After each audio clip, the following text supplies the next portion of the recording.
And welcome to Weather and Ag in Focus on this Thursday, October 30th. We're almost done with the month. And temperatures out there, not really feeling like the end of October. We're sitting in the mid to upper 40s across much of the area. A little cooler in Lakes Country, where the cloud cover is still hanging on. But if you look to the west, nothing but blue sky. And we'll continue to see that clearing line slowly inch its way eastward. I think, unfortunately, Lakes Country, you're probably going to be socked in a lot of clouds most of the day, although you will see some clearing by late afternoon, but not as much as from the valley westward. I'm Chief Meteorologist Dean Wysocki, along with our Ag Director, Bridgette Readel. And Bridgette, still no signs of any measurable snowfall in the forecast, and we're turning the corner into November. So I believe I mentioned I'd be okay if we didn't see snow till right at Christmas. There's no reason we have to have snow at Thanksgiving. Some of you may disagree. There's a few of you that are going to be wearing orange and getting out there for deer opener, which is coming very quickly. Mm-hmm. I hunt. I understand the need to have a little bit of snow if you're going to be tracking, etc. I also maybe become more of a fair weather hunter in my aged years. Okay. So I'm okay with not having to tramp through snow. Yeah, and we don't. I mean, there are some flakes in the forecast as we head into tomorrow, but overall, we're looking at a very roller coaster ride forecast, and I'll explain that in a bit. But today, we're looking at the slow clearing from west to east as we head into the afternoon. We should top out pretty close to 50, a little warmer than that, just to the west of the valley, and a little bit cooler than that to the east with winds out of the west-southwest 10 to 20. For tonight, clouds come back into the forecast, and we're looking at temperatures in the low to mid-30s, and a clipper system comes our way on Friday. We'll probably start seeing some precip in the morning, and any precip that does fall in the morning, we could be mixing that with a little wet snow. Again, no accumulation, and it's just going to be hit and miss, and that will carry into the afternoon. Temperatures should warm into the low 40s. And by afternoon, a lot of that will just be in the form of rain. And again, we're not looking at a lot out of this. This is not going to affect trick-or-treaters, although it will be chilly. We could have a few leftover light rain showers, trick-or-treat hours, but I think most of it should start to wind down by then. And then the weekend, we'll see a little more sunshine. Temperatures in the 40s on Saturday and 60 or into the low 60s on Sunday, but it will be a little on the breezy side. Winds gusting up to about 30. And then we're up and down all next week from the upper 40s to near 60. We're all over the board next week with a couple of quick-moving clipper systems riding the U.S.-Canadian border. I am seeing signs of a change after the 6th, and we've kind of been saying that. It looked like as we ended next week, that's when we'll start to see signs of possibly some stormier weather and colder weather coming in as well. But other than that, I still don't see any big storms or big cold outbreaks on the horizon.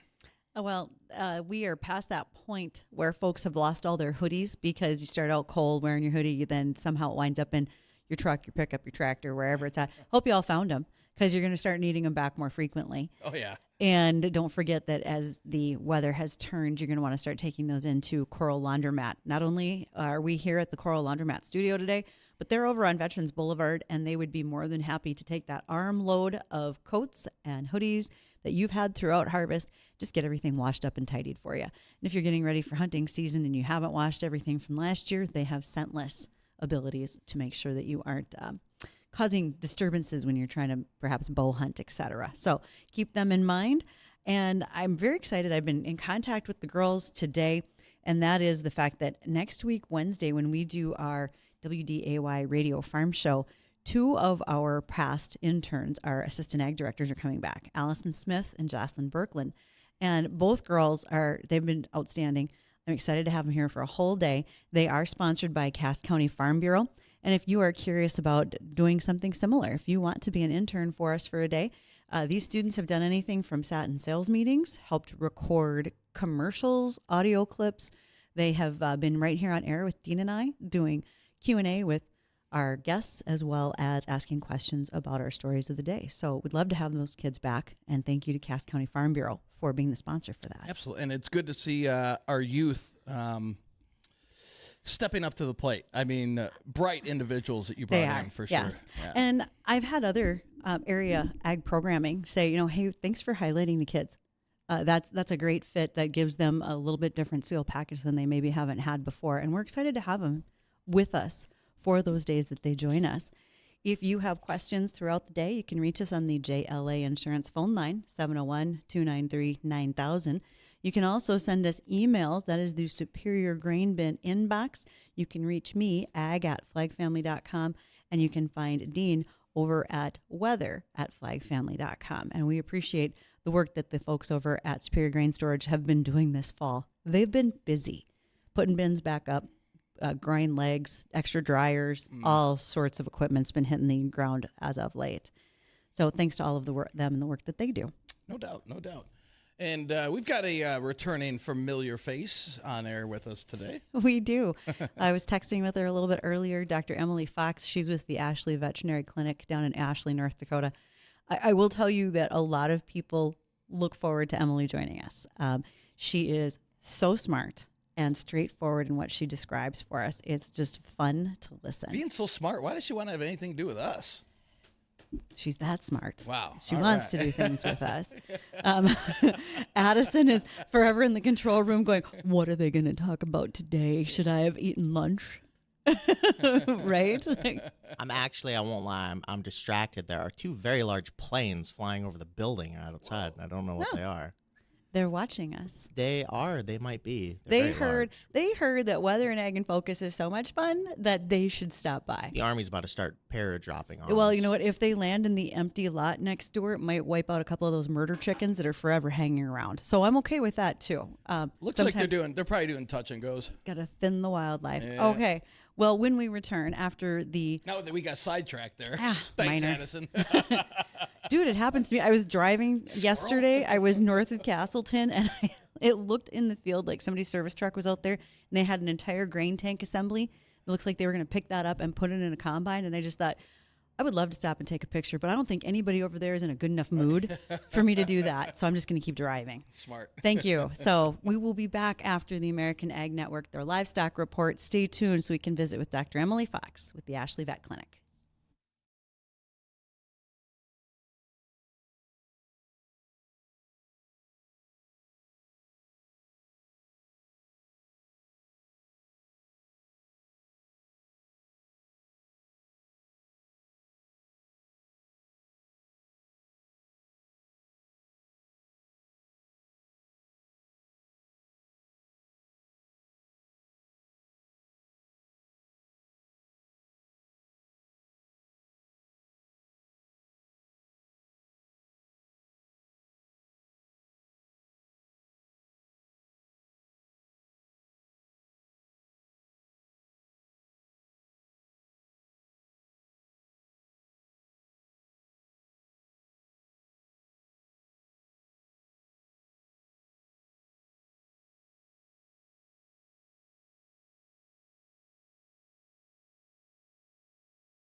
All right. Is your technology smoothly running right along at your farm?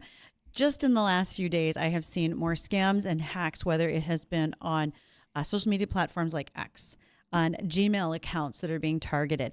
I swear, since we had that Amazon Web Services outage last week, we are seeing a tremendous amount of more hacker attacks since then. It's almost like that was the test run to try to get into more things. So if you have a concern about that, you might want to talk to Chris Sherman over at Tech Support Farm. I've had a couple of email. It's to me it's obvious, but not to everybody. Yeah, and it could be disguised as maybe your bank, and then you click on that link and then you're in trouble. But I usually delete them. I figured if it's anything important, they've got my number. That's right. I see my bank lady all the time in person. Well, I'll ask her then, but that's not the case for everybody. And we do so much online these days. So step on over to your computer, take a look at techsupport.farm and talk to Chris Sherman. You can do their fence check assessment online, find out what you may or may not need. Throughout today, you're welcome to send us questions. You can reach us on the JLA Insurance phone line, 701-293-9000. Watch us on Facebook, YouTube, and Acres TV. And also send us emails. You can reach us at the Superior Grain Bin inbox, ag or weather at flagfamily.com. Fan favorite returning guest, Dr. Emily Fox from the Ashley Veterinarian Clinic. Okay, I'll be honest, Emily, I'm actually a little surprised to see you in the office right now. Do you think preg checking for cows is kind of slowed down or plateaued off so you're not in a pasture every day?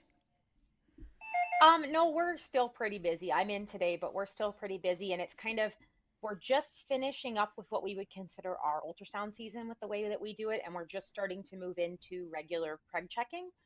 So it's been pretty busy, and we definitely, I think almost everyone else is out today. So we've definitely been busy, and I know we're booked solid for the month of November already. So It's been pretty busy.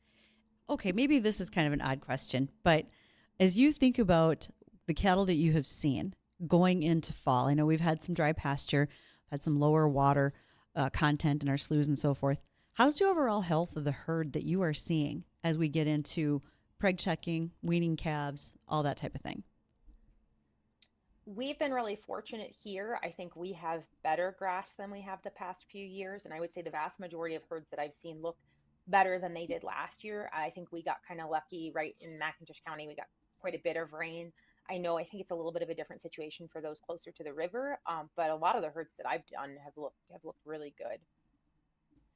Glad to hear that, because let's face it, we all need a little bit more beef in our lives. So that was a good idea right there. Now, go ahead, Dean. Well, I was going to say, Emily, when it comes, I'll let you get that if you need it. Bridgette, no, I'm trying Bridgette, will you quit calling Emily? Emily, let's talk about horses. And as we go into the winter, are there, how do you keep the horses healthy before we vault into winter? Sure. So going into winter, horses, I think it's important to assess senior horses in particular. We see a lot of horses where once it gets really cold, like now or even later, people start panicking and they're like, yeah, my horse is kind of skinny. I don't know if he's going to make the winter. Ideally, I would like to have a time machine and have those conversations back in May or June, because we have all summer to put weight on that animal. And when we think about weight gain, it's a lot easier to help an animal that lives outside gain 100 pounds when the weather is temperate than when they have to spend so much of that energy just to stay warm. And so it's ideal to get them sorted earlier.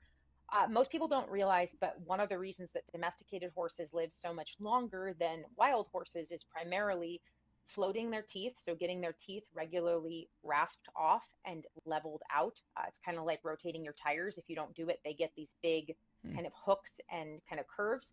And partially that's because horses, the way that they chew, they kind of grind from side to side. And so you can end up with horses with very uneven mouths. Most horses should be floated every year, at the very least every couple years, depending on their age and depending on how they wear their teeth. Like for my horses, I had one horse that could have probably gone 3 years without a float, and it's not a big deal. I have one horse that's missing a tooth, and so the tooth underneath does not get worn evenly and grows really fast and high. Horses' teeth grow throughout their lives. They're hypsodonts. It means that their teeth continuously erupt from their skull. They're born with teeth all the way up, and they come down. Whoa. And they wear throughout their lives. So dental health will extend the life of a horse significantly. Good senior feed and good regular tooth floating for some horses can add 5 or 10 years to their lives. So it's a really important thing to be doing. Getting those teeth floated to help that horse be able to chew is a really good thing. One sign that a horse might need a dental is either if you put your hand along the sides of their mouth and you feel sores, or if you can kind of push on the outside of their mouth and they flinch away, or you can feel kind of inappropriately bumpy teeth. Another thing that you might notice is what's called quitting, which is where a horse is going to drop kind of like people think they're vomiting or something because they'll just get these big balls of kind of chewed up food. That's actually because it's getting stuck between their teeth. Essentially, horses don't floss, they don't brush, and they get these weird pockets. A lot of the time, that's a sign that they need to be floated, or sometimes even a sign that they have a missing tooth. Oh. So really important when you're looking at senior horses to consider, do I need to feed senior feed over the winter? What's the quality of my hay? And do I need to get a dental done on this horse to try to help this horse eat more efficiently? I have seen horses that are simply too skinny because they chew so slow and they chew so imperfectly that there's no physical way for them to get enough calories from eating hay alone to be able to fulfill their caloric requirements. And that's why they're getting skinny. So ideally, and tell me if I'm wrong, it would be better for the horse's health if we had a milder winter than a harsh cold winter, or not necessarily. It would probably be better from my. It would probably be better from my health too. But yes, that's probably true. I think everybody's right. Yeah, some horses do really well. It kind of depends on breed, age, and sometimes just body type. Some horses, you see them out there and they seem perfectly content when it's really, really cold out with no blanket. They grow a good coat. And then I have some horses that need blanketing and extra feed and kind of more care. And certainly as you get to older horses, certainly a lot of the time, even if they could get through it when they were 8 years old, it may not be the same when they're 18 or when they're 28. So it's important to consider the age of the horse when you're making those decisions. Okay, and I got an email from one of my friends down in Arizona because you had mentioned wild horses, and he said down in Arizona, there's tons of wild horses out in the desert. So he said, please ask Emily if there's a difference. She had mentioned that wild horses don't live as long as domesticated horses. Is that up in the northern part of the country, or does that also come into play for the wild horses down in the desert Southwest? It kind of depends on what we mean by wild horses. So depending on how you view what a wild horse is, there technically are no real wild horses in the U.S. in the sense that most horses descend right from Spanish horses that were brought in when the Spanish came to this country. So most of them are not like your true breeds of wild horse. The only true wild horse left is actually in Mongolia. So when we look at these horses, a lot of the time they're in managed herds in the US. We don't really have a lot of herds that don't have some degree of herd management, whether it's the Bureau of Land Management coming in and pulling out a certain number of horses per year. So I think some of that depends on how the herd is managed, how much competition there is for food. A lot of the southern herds are managed differently. When I was a student, did some work on some BLM facilities, and like some of those horses have spent more time in captivity on these facilities than they actually did in the wild too. So it kind of depends on how the herds are managed. Sometimes they're given supplemental feed, but a lot of those horses don't have access to vaccinations, which, I mean, depending on what they're exposed to is less of a big deal, but also, they don't have routine hoof care, they don't have routine teeth care. And certainly sometimes in the wild, horses eat enough things like bark and stuff that they can wear their teeth fairly well, but certainly not every horse does that. And unfortunately, if they have a tooth kicked out earlier in life, for example, they're not going to have someone there to balance that other contralateral tooth. So nature will take its course in that sense. So yes, I do think most domesticated horses have a significantly longer life, depending on how they're managed. Okay. All right, Emily, I got to tell you, when I texted you earlier, I'm like, I don't have that many questions today. Oh, that has changed. They've been rolling right on in over here. So Good gracious. when we return from the news, that means we will go to answer a number of these questions, and it never fails. If we run out of time, we just bring Dr. Emily Fox with the Ashley Veterinary Clinic back on. So when we return from the news, Wonderful. we'll continue to ask her questions. Be back.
Thinking about buying a vehicle? Check out those deals down at Vision Ford in Wapaton. I know that Ward and his group would be more than happy to bring a vehicle to you, used or new, and they'd have that discussion with you, and as well as doing service work on the fly, you might say. So if you don't have time to get your vehicle in for oil changes, warranty work, etc., they'll do everything they can to come to you and handle it for you. Also, additionally to Progressive Ag, they are the risk management specialists, and I'm looking forward to having great Ray Grabansky of Progressive Ag on with us next week on the WDAY Radio Farm Show. Our guest today is Dr. Emily Fox. She's with the Ashley Veterinarian Clinic, and one of the things you were talking about before our news was horse dentistry, making sure their teeth are in good shape, etc. And a listener question was, can you do that dentistry work, or do you specifically need to find a horse dentist to float teeth and do those other items? So this is a very timely question. Specifically, if you're asking if I can do it or even if a layperson can do it, it depends on state law, whether or not a person has to be a veterinarian to do teeth or not. In addition, there are veterinary dentists. I would always recommend a veterinarian doing teeth because there are times when dental surgery can be necessary. That being said, certainly there are some people who are very qualified who are not veterinarians. This was an old time thing that a lot of cowboys used to do with hand floats. I mean, it's been around for a long time, long before veterinary medicine was popularized in the horse world. So there's a lot of argument about that. I think that there's definitely a lot of different levels at which one can do dentistry, and it largely depends on what the horse needs. A simple float is pretty basic. I do plenty of those. That being said, I'll give you an example. Yesterday, I dealt with something that I flat out told the owner might be above my pay grade. I don't have a lot of extra training in equine dentistry, and somebody who I know quite well had a horse that had 3 of its front teeth, its front incisors, knocked out traumatically and has retained roots. I did not feel like I had a lot of the right equipment to do a pretty tough root extraction, nor the experience. And I'm always really honest when something is something that I don't have a lot of experience with. So we're trying to come up with a plan to either get that referred or make sure that we have the right things on hand to potentially take those roots out, because the roots may still need to come out. So it largely depends on what a horse needs. Like, I float all of my horses all the time. However, one of my horses needed a very complex extraction from an upper tooth, and I actually took her to another veterinarian actually in the state of Minnesota to have that done. I went to who I would consider the best dentist in the state of Minnesota. So it really depends on what you need. Most of the time, to at least do the assessment and to do a basic float, come to somebody like me, your regular veterinarian. Most equine veterinarians do a lot of well care on teeth. And if you have a positive relationship with your veterinarian, most people like me will be the first to tell you if something is really, really complex and might need referral. Kind of like how if your local GP says, I think you need an advanced surgery that we don't do here. So it just depends on how bad the mouth is. This is why veterinarians have so many years of school. You have to know nose to tail on a variety of species. There's a lot of things you got to be able to do. And one of those things is also answering questions from the general public. You'd mentioned that you've had an increase lately in people being concerned about exposure to rabies. What's driving that concern, and what are people thinking might be symptomology, et cetera? So I think this time of the year, we see a lot of people who are very, very kind people trying to take a lot of particularly kittens, small kittens that aren't going to make the winter, into their home, which is a very noble thing to do. I have a whole litter I took last year, and we're trying to trap some local ones right now, actually, that we're a little concerned about here in town.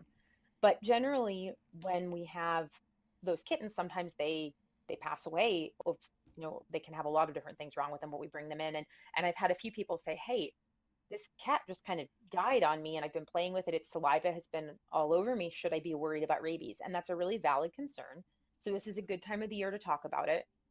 Rabies is always a concern. So first of all, if you ever think you've been exposed, certainly you can talk with your veterinarian, but I cannot legally comment on human health. I am not considered a qualified medical professional for humans, even if it's something like an animal exposure where, yes, I know a lot about the exposure and about the animal. I still have to say, this is what I would do, but you still need to consult with your doctor. I can't legally just say, oh, you're fine, or oh, you're not fine. That's not my purview.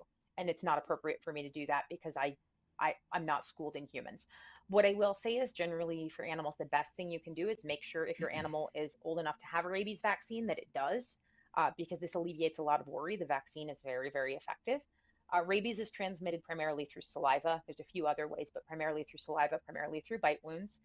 It is still a major killer of human beings. I think it's somewhere around 50,000 people a year still die of rabies in the world. Wow. Most of them are not in this country. Most of them are in other countries where they do not have laws that mandate rabies vaccination like we do here, or vets that push for rabies vaccination, or where they have a lot of street animals that don't really belong to anyone.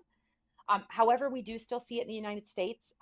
In the Northeast, where I'm from, it's primarily vectored by raccoons. In this part of the country, we see it in skunks. And then towards the American Southwest, we see it a lot in bats. That doesn't mean that you can't have it in those other animals. Almost any animal can get rabies, could technically transmit it, but those are the most common animals. And so it's always a concern. The important thing is to make sure that you kind of understand the procedure about how to deal with it. So the Department of Public Health in North Dakota does a great job dealing with these. Because most things are animal to person transmission, the most important thing with rabies exposure is if you still have access to the animal that exposed you, whether it's dead or alive. And the reason for that is because if the animal has passed on, that animal can be tested, or if it's an animal like a bat, it can be euthanized and tested, and they have to test the brain. There's no test that you can run for rabies on a live animal. Rabies is a very slow moving virus. It can come up in as little as days, but generally it takes months to develop symptoms. And so that's a tricky thing. The good news is most animals are only infectious for the last 5 to 15 days prior to their death. So one thing that some people will do if it's a very low risk exposure, or if it's someone like me who's already vaccinated and they say, you know what, it would take a very long time for you to develop rabies. You may not need to be boosted. What they'll do is they'll say you need to quarantine this animal. And if it's still healthy after 10 days and a veterinarian deems it healthy, it didn't have rabies, essentially, if it hasn't passed away. And if it has passed away by that time, then we do PEP. Some, which is post-exposure prophylaxis, that's the shots that people get. Sometimes if it's a high-risk exposure, like a little child or someone bit on the face, because it does go up your nervous system, and so the closer to your brain the bite is, the more serious, they will go ahead right away and recommend that you get post-exposure prophylaxis. So this is a really important time when it's good to interface with your veterinarian and say, hey, is my animal vaccinated? What's the history on this? Blah, blah, blah. But it's also really important to contact your doctor and get in touch with them and say, hey, am I a high risk exposure? This is where I was bitten. There are a few other things they can do. If it's a serious high risk bite, they can, instead of just giving you the shots, they can give what's called human rabies immunoglobulin, where they actually take immunoglobulin cells from a human being, well, from human exposure to rabies pretty much, and put them in the wound to try to kind of battle the virus there instead of even waiting for it to take root and fighting it with the vaccination. So all of those things are possible. The biggest thing to do is, it's really hard not to panic. I get it, because rabies is universally fatal. But try not to panic. Make sure you get in touch with either the Department of Public Health or your physician, or the ER right away, especially if it's a wildlife bite, which brings a higher risk of rabies, especially if the animal has been acting weird. The other thing to do is, if it's possible, if it's a domesticated animal or if the animal has passed away, try to save either that body or make sure you know where that domesticated animal is. Like if it's somebody else's dog that bites you, find out if it had a rabies vaccine, make sure you have access to that animal and you have their contact information, because all of those things can be really helpful in confirming whether you do or don't need these shots. And then another really valuable thing to do would be to make sure that you kind of have, that you understand your risk level as well. And that's something that you need to work on with your doctor. In terms of your veterinarian, I will always try to help, especially if you think your animal has been exposed. We want to make sure that we're up to date on our rabies, maybe booster our rabies, say if our dog gets in a fight with a coyote. And then the other big thing would be, if an animal passes away, part of my role would be, I would want you to just kind of keep that animal stored in an area where it's cool enough and where no other animal is going to get a hold of the body. That way I can send the brain to the lab and we can check for these negri bodies, these little changes in the brain that would be indicative of rabies. And that's why, too, if possible, if you do have to euthanize an animal with rabies in your yard, if there's any possible way, if you don't shoot it in the head, we can get better results. Right. Well, because that's very much the case, especially with skunks, right? They're our primary carrier here. Absolutely. We as hunters know you put an animal down and you make sure that it's a clean kill shot. But in this case, we have to think differently about that, because we need to preserve that head and that brain tissue for further testing. So the things you learn that you weren't expecting are excellent. So Emily, thank you for joining us. I have more questions, but if I ask them, we're never going to get the time to get them all done today. So I'm just going to hold on to them. We'll be talking more. I have things from dairy cows and doing hoof trimmings and so much more. I will just send you my list and we'll work out the next time that you're able to answer for us. But thank you. Absolutely. Where can people find you with your new, improved, great Facebook page? You can find us on Facebook, Ashley Veterinary Clinic. The young lady who manages our Facebook does a fabulous job. I want to make sure that I acknowledge that it's not me. So she does a great job. And yeah, find us there. You'll find all sorts of weird stuff. We've got all sorts of things coming up. We're going to do pet photos with Santa coming up next month and a few other fun things. So yeah, please follow us on Facebook. Oh, that's awesome. Emily, thank you so kindly. Awesome. Have a wonderful day. You do the same, Emily. And when we come back, we're going to recap the weather. And Bridgette's got a couple of ag topics to go over as well. So don't go anywhere. We'll be right back.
And welcome back to Weather and Ag in Focus. 1:50 in the afternoon. We've got partly cloudy skies. We're starting to see clearing come in from the west, and temperatures are in the upper 40s for most of us, even a few low 50s already to the west of the valley. Now, we do have another weak system coming into the area for tomorrow, a little clipper system coming in from Canada. And we'll see the clouds increase overnight tonight. And by tomorrow morning, by the time you get up in the morning, ready to head out to work, it looks like we will have some scattered rain and snow showers moving in from the north. And those will continue throughout the day as we get a little further into the morning or afternoon. Most of that will be in the form of rain, but we could mix in some wet snowflakes there for the early morning hours. And then a cooler day tomorrow, only about 42. So it's going to feel more like the end of October. And then sunshine returns over the weekend with 40s on Saturday and near 60 on Sunday. It will be a little bit on the windy side. And then next week, most of next week, it looks like 50s and kind of up and down between upper 40s and low 60s as a couple of storm systems quickly ride across southern Canada, warming us up and then cooling us back down as well. And this forecast is brought to you by Progressive Ag Risk Management. So a pretty tame looking forecast, Bridgette. All in all, not too bad. I mean, you know, it's we could still use some moisture around here. We still are a little bit below normal. At least here in the FM. Tell me area. what you think is normal. What are we basing normal on? A 30-year? 30-year average. That'd be wrong. So that's when the wet year started. Yeah. So. But now areas out to our west, Jamestown up towards Devil's Lake Basin, they're fine with precip. They don't need any. Oh, God, yes. They're good. more than fine with precip. It's so bad the out-of-state duck hunters are parking on the roads because they can't get into the fields right now. So too wet. Yeah. A little too wet. Yeah. Yes. I know that was a little bit of a dig. So to all the hunters out there, I'm sorry. I get it. But everybody be respectful, do the right thing. Okay? Just a heads up. Right. Okay. We think about weed seeds that just sprout in the field, but how'd they get there? So here's a few thoughts for folks that might not be realizing this. First of all, birds. A lot of wildlife eat them and then leave the seeds behind, you might say. In fact, geese really like water hemp. Now, we all hate water hemp in a field because it is a mess to try to clean up, whether that you're trying to do it with tillage, with herbicide, with different traded platforms in your seed. But birds will go ahead and eat that water hemp, that seed head, and then when they stop somewhere and leave a deposit, you have water hemp in your field. With a heavy water or the rain that we've had up north, we have a lot of water on the move in that Devil's Lake area. And so you have fields that got flooded that maybe were infested with kochia, and now those seeds are floating on down the water, and they are being left in ditches, sloughs, in wet runoff areas and other fields. Manure. Let's say we cut a ditch hay, and you have weeds in the hay, and then the cattle eat it. Cattle are fairly non-discriminatory. They'll eat what you put in front of them for the most part. And then you clean manure out of the barn or out of a feedlot and spread it on a field you've taken those weed seeds with. Mm-hmm. If the manure piles stay for a long time, there can sometimes be enough heat generated to cause those seeds to be non-viable, but that's not always the case. So again, we've already mentioned bales. Your grain equipment. Seeds are tiny. I'm going to have some seed samples in here next week, Wednesday, and if you look at how small canola seed is, it's almost microscopic in some ways. Well, canola then particularly can not only be the crop, but that can suddenly be your weed the next time. And it goes from field to field in your combines, your trucks. The whole plant can be hooked on to tillage equipment and move along with you. Frankly, if you don't have a water hemp or something like that on your field, you're probably one equipment trade away from that coming. Likely so it'll travel with the equipment. Even your planters can have it. And your mowers. When you are out mowing ditches, you can wind up taking a lot of that weed problem with you from one field to the next or one area to the next. Okay. So some non-traditional routes to how weeds get in your field, but they're all there. It's all very true. Now, I know we were talking about this behind the scenes today with the new deal that President Trump just struck with China in regards to soybeans, soybean purchases. Obviously, this is a good thing. Yeah. Is this going to be a short-term fix, long-term fix? Do we know yet? Okay, so the brief review that I saw earlier today in regards to that talked about making a deal for an immediate order on 12 million metric tons. That's about half what they annually buy from us. Well, we're already in Q4 of 2025. So now they're going to try to move a bunch. Then part of the framework for that deal was taking 25 million metric tons over each year for 3 years. And that's basically what they buy. If I read everything accurately, it's sort of the same deal that they've been doing. Now, what other things can change with that? And also, will they go through with it? Right? Everybody makes a trade deal, but do they stick with it? Right. I don't see China suddenly leaving Brazil in the dust to come buy from us. They have spent, on purpose, a tremendous amount of money updating roads, rail, ports, processing facilities, so that they can make sure that their investment pays off and they can buy cheap soybeans. So there's always more to the story. There always, yeah. But at least it's a some positive good, right some now. good news. The market reacted well, as already starting out this morning. I think at the time I was reading stories, there was already a 1% increase in soybean market. I'm sure that's rallied through the day. I apologize. I haven't looked at the markets. We've been on air since 1 o'clock, so I can't really tell you how we closed. But overall, I think that, it's a positive. Farmers are happy with that. But there's a lot of other things we have to control in the background. And one of those is where we are for fertilizer pricing. Our fuel costs have gone up. We have all these input costs that continue to rise every year on probably a 4 to 5%. They each go up 4 to 5%. But we don't have the prices of our soybeans going up to match that. So when your input costs continue to rise, but you're flat on your income, you're not able to balance that out. And your margins become very razor thin, which is where we're at right now. Okay. So there's a reason why there are an awful lot of discussions at higher levels, whether it's with USDA, even Department of Justice, about are the right things happening in our farm markets. And I appreciate when President Trump said something today to the effect of, well, everybody should just buy, this is going to be a great deal. Everybody go out and buy more tractors and land. I'm like, hold on. That sounds like a great deal, but it's not like we can all just go magically go do that. I mean, you and I aren't going to go buy new cars today just because Trump said so. No. I mean, it'd be a great idea. And while getting service work done yesterday, they asked me if I was interested in a trade, but I don't see that I'm going to be doing that right yet. Yeah. So we'll see what that turns into. I think it's a positive. It's a move in the right direction. Certainly will help folks feel better about where they are as we end out this year. Right. Good. And elevators. We need some good news. Elevators got product. I mean, it's line up the trains. Let's load them. Good deal. Good deal. Well, for Bridgette and myself, we want to thank everybody for joining us today on Weather and Ag in Focus. Go out and enjoy the rest of the day. Don't go anywhere, though. Jake Thomas Show, that's coming up next.